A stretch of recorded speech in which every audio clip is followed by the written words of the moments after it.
Hey guys, Cameron with CBM Reviews here, and Spider-Man Far From Home is just around the corner. So in honor of that new upcoming Spider-Man movie, I wanted to take a look back at some of the bad guys that really made us love this genre. Yes, Mysterio, and then there's also like Hydro Man, and it looks like their version of Sandman and Molten Man and whomever is going to show up in this movie. But I wanted to take a look at the top 10 Spider-Man villains that we've seen in movies, and we're going to start right now. We're almost into this top 10 list, but before I get started, thank you for clicking on this video. It means a whole lot to me that you're interested to see who's on this list. If you're a fan of this sort of thing, as well as comic book movie reviews, TV reviews, click that subscribe button. And if you want to know as soon as anything goes up, click that notification bell. You'll know as soon as a video has been uploaded. Onto the list. Number 10, The Shocker, Spider-Man Homecoming. This was not your highest profile villain in this movie, but we did get to see not just one, but two people with the Shocker mantle. There was the first one, which is not the one I'm counting, and then there's the second one, which I am counting, played by Bokeem Woodbine. And he wasn't really that bombastic, and he actually took the job reluctantly, but whenever he finally donned the role of the Shocker, he really made an impact. Went one-on-one with Spider-Man and probably would have beat him if it weren't for the assistance from Ned. In all honesty, there are a lot of other more higher profile villains that aren't on this list, and that's the kind of impression Shocker made on me. Number 9, The Lizard, the Amazing Spider-Man. This is the second time that we saw Dr. Kurt Connors on the screen, but the first time that we actually saw the Lizard. This was the very first villain that the Andrew Garfield version of Spider-Man went up against, and this was played by Rhys Ifans. Not necessarily somebody that rolls off the tongue, but he actually did a really good job as the Lizard, even though CGI did play a huge role in the portrayal. He still had a very sympathetic kind of line to him. It wasn't too over the top, and that library scene was pretty fun. Number 8, Green Goblin, Harry Osborn version, Spider-Man 3. He wasn't exactly my favorite Green Goblin, but he did make an impact not only to Spider-Man's life, but to Peter Parker's, where he absolutely wrecks it.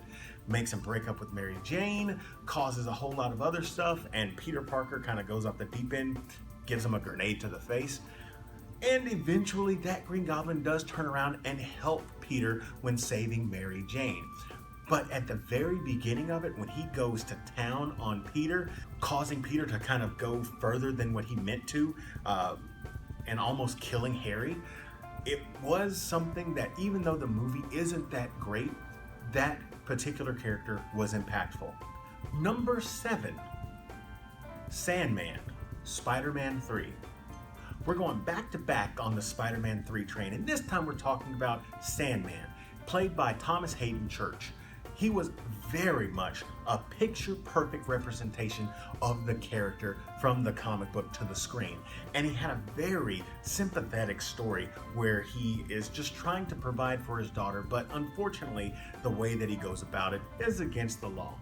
He goes toe-to-toe with Spider-Man quite a few times, and then some of those times he actually does win, or at least he gets away. There was that one fight scene when Spider-Man was in the black suit, and once again we see Spider-Man kind of go quite a bit further than you would normally see a spider go.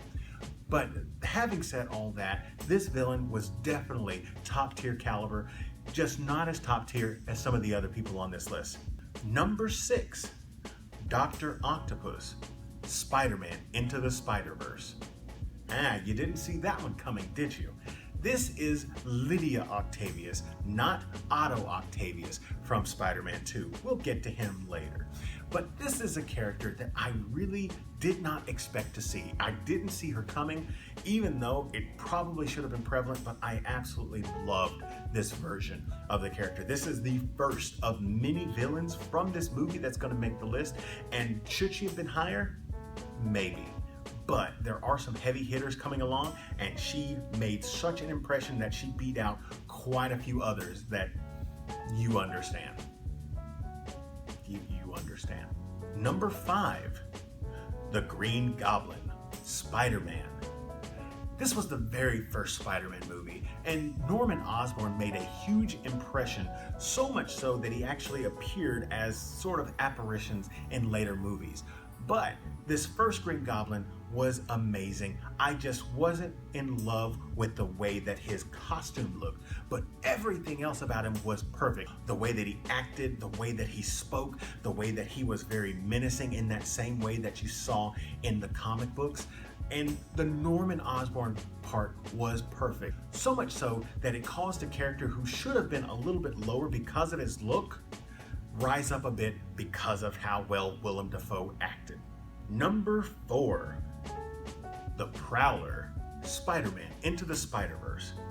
We've got ourselves another sympathetic villain, this time taking the form of Aaron Morales, who is Miles Morales' uncle.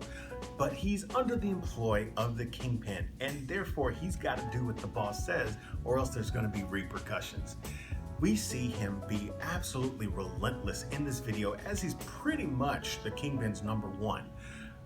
But whenever he finds out that Miles has been this Spider-Man that has been completely terrorizing the Kingpin's operations, we see a very touching moment, and it's very sad, and you wouldn't think that an animated movie would make you feel this way, but here we are.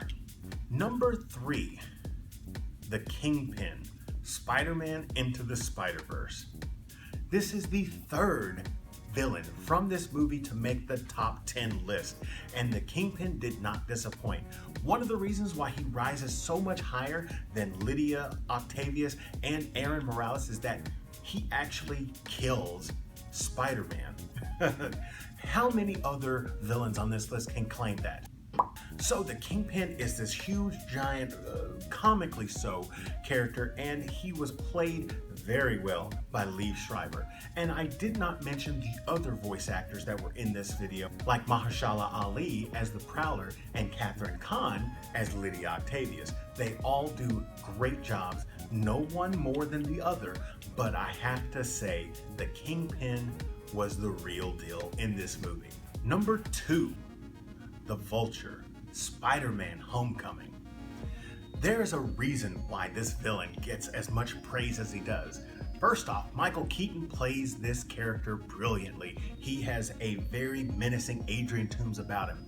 Number 2, whenever things get personal, he goes from bad to menacing in a way that we were not expecting, especially from a more light-hearted Spider-Man movie in a way. Even though the MCU tends to try to keep things seriously, they also are high on the jokes. Spider-Man is a jokey character, and Michael Keaton parallels that jovial nature perfectly. The only reason why he's not number 1 is there are a couple of times where he's just like, I'm gonna let you go, but don't think I don't know about what you're doing. And number 1, if you haven't figured it out, Dr. Octopus, Spider-Man 2.